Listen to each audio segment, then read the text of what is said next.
kung anong espesyal na rason kung bakit ang ating legislatura, ang ating korte, ang lahat ng institusyon natin sa Pilipinas ay pinuproteksyonan si Sara Duterte. Wala naman siyang espesyal na karisma, hindi nga marunong magpaliwanag, hindi wala kang bitbit sa pagkainan si Sara Duterte. Walang solusyon sa kahit anong problema, walang binibitbit na kahit anong issue, walang espesyal na rason kung bakit gustong-gusto nila isalpa si Sara Duterte at hindi lang si Sara Duterte, ang buong pamilya Duterte. Ngunit kapag iisipin natin, itong ating mga senador, kapag sila ay mag-iisip at magboboto sa resolusyon kung itutuloy ang impeachment ni Sara Duterte, iisa ang kanilang iniisip, ang 2028, kung saan nila dadalhin ang kanilang tayak. At kaya ba sila laban kay Sara Duterte o hindi? Eh kung si Sara Duterte ang muli sa 2028, baka maging outside na kalungkong sila. Mga trapong konsiderasyon, hindi talaga accountability.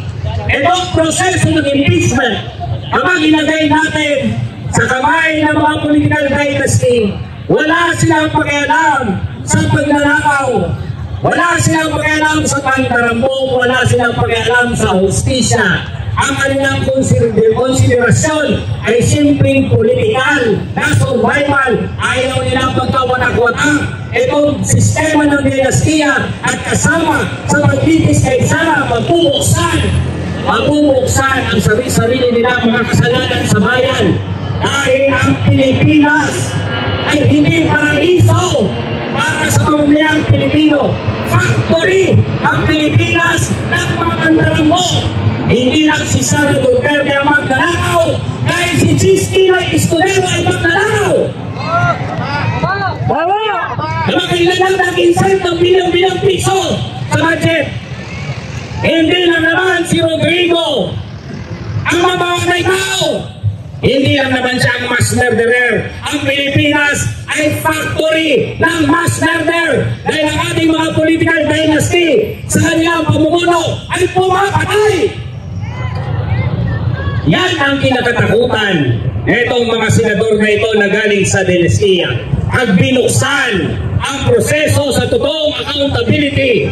Pagkakaroon ng president at sa president na yun na kapag namarusahan ang mandarambong at hindi lang ang mandarambong, ang tatay ni Sara na mamamatay tao pag naparusahan, magkakaroon ng historical record na mayroong parusa, na mayroong hangganan ang pag-aabuso sa kapangyarihan, at lahat yan ay babalik sa kanilang lahat dahil lahat sila ay manarambot, lahat sila ay mamamatay tao. Kaya ang institusyon na ito ng Senado walang kapasidad na talagang ibigay ang tunay na accountability. At nakita natin hindi lang Senado ang kawalan ng kapasidad na yan. Nakita natin ang ating Korte Suprema. Nakita natin ang batas kung paano ini-interpret para proteksyonan si Sara Duterte. Nakita natin ang batas ay hindi isang cold science. Ito ay subject sa interpretasyon ng mga institusyon.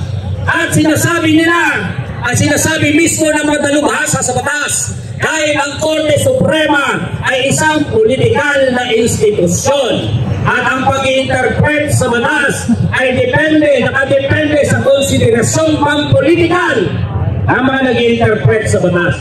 Buong institutions na ng Pilipinas ang walang kapasidad.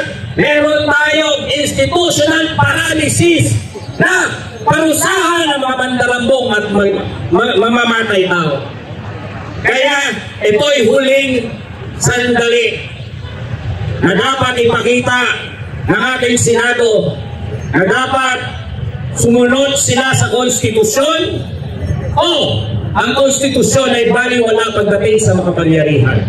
Hindi tayo babayag, at gusto nating sabihin sa kanila, hindi tayo babayag na hindi litisin si Sara.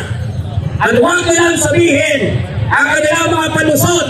Huwag nilang sasabihin yan kung merong namatay na ating student dahil sa leptospirosis, dahil ang kanyang ama ay naresto sa Tatay Cruz, paano pa ang mga plan na nagtulad ni Sara Duterte? Ang batas ng bahay para parusahan na mahirap at hindi ang mayayaman. Hindi tayo papayag sa ganyan.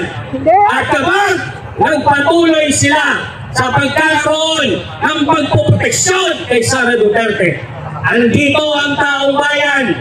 Nasa kamay ng taong bayan ang direktang intervensyon upang pigilan ang pandarambon, pagpatay, pigilan ang pag-abuso sa pwesto.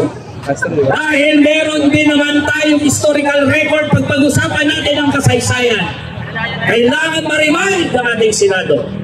Anong panahon na Presidente si Erap Estrada, ang Senado ay nagmistulang taga-proteksyon ng isang presidenteng korap.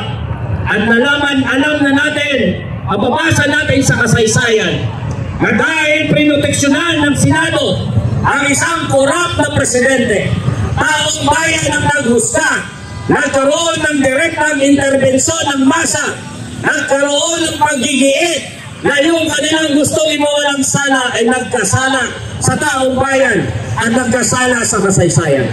Nandito tayo ngayon upang ipakita at i-remind sila na merong kapasidad ng ordinaryong mamamayan, merong kapasidad ng mga manggagawa, merong kapasidad ng mga maralita, merong kapasidad ng mga magsasaka, mangingisda, ang ordinaryong Pilipino, merong kapasidad na sisingilin silang lahat at sisingil tayo. Pagbabantay tayo ngayon, panahon ng pagbabantay ay panahon ng pagsisingil. Mabuhay ang uring manggagawa, mabuhay ang masang Pilipino. Duterte ang managot sa korupsyon, sa pagnanakaw, sa ating pinaghirapang mga buwis, pinaghirapan na yaman ng bansa. Dapat managot din ang mga senador na nakaupo ngayon dahil sa pinagtatakpan nila ang katiwalian na ito. Isa silang mga taksil sa taong bayan, taksil sa mga mamamayan na bumoto sa kanila. Isama na rin natin ang Korte Suprema na hindi pinakikinggan ang taong bayan kung hindi idinadaang tayo sa mga teknikal. Katulad ng ginawa din nila sa Sulu na inihiwalay sa farm at ginagamit rin ang mga teknikal na mga sinira nila ang pagkakaisa ng mga kapatid nating Moro at sinisira rin nila ngayon ang ating tiwala sa taong bayan na mayroong hustisya dahil sa kanilang ginagawa sa pagtatakip, sama-sama nilang pinagtatakpan ang katiwalian ng kapwa nila, magnanakaw kapwa nila, kurap. Alam natin ano ang nasa likod kung bakit ayaw nila nalitisin si Sara Duterte sapagkat ang confidential funds at intelligence funds na meron si Sara mas doble o triple pa doon kay Marcos at babalik ito sa kanilang lahat. Ang usapin dito ay ang more than 600 million na confidential fund na inaako ng isang vice president o na isang politiko na para sa kanila. Pera ng taong bayan yun. Pera dapat yun na mapupunta sa mga kasama ninyong mga kabos na kababayan sa Mindanao. Pera dapat yun na napunta sa mga katutubo na nangangailangan ng serbisyo, paaralan, pagkain. Pero dapat yun ng mga kapatid ninyong Moro na napipilitan na mabuhay sa kahirapan, napipilitang mang-ibang bansa, magsabalaran sa ibang bansa. Dahil ang laging sinasabi sa atin, walang dagdag na sahod, walang trabaho. Sa Mindanao, pinakapuras pa rin ang mga probinsya na meron sa amin. 612 million na winawagas ng mga politiko para lang sa kanila. Pero tayo, sinasaid ang budget para sa ating serbisyo. Narito kami, ang mga kapatid ninyong Moro at mga katutubo naniningil sa ginagawang korupsyon, katiwalian, at naniningil sa ginagawa ng Senado na isinasawalang bahala ang ginagawa ng taong bayan, ang paniningil ng taong bayan. Mga taksil sa taong bayan, katatapos lamang ng eleksyon, marami silang mga pinrami sa atin. Taksil sa taong bayan, sapagkat pinagtatakpan nila ang katiwalian at korupsyon.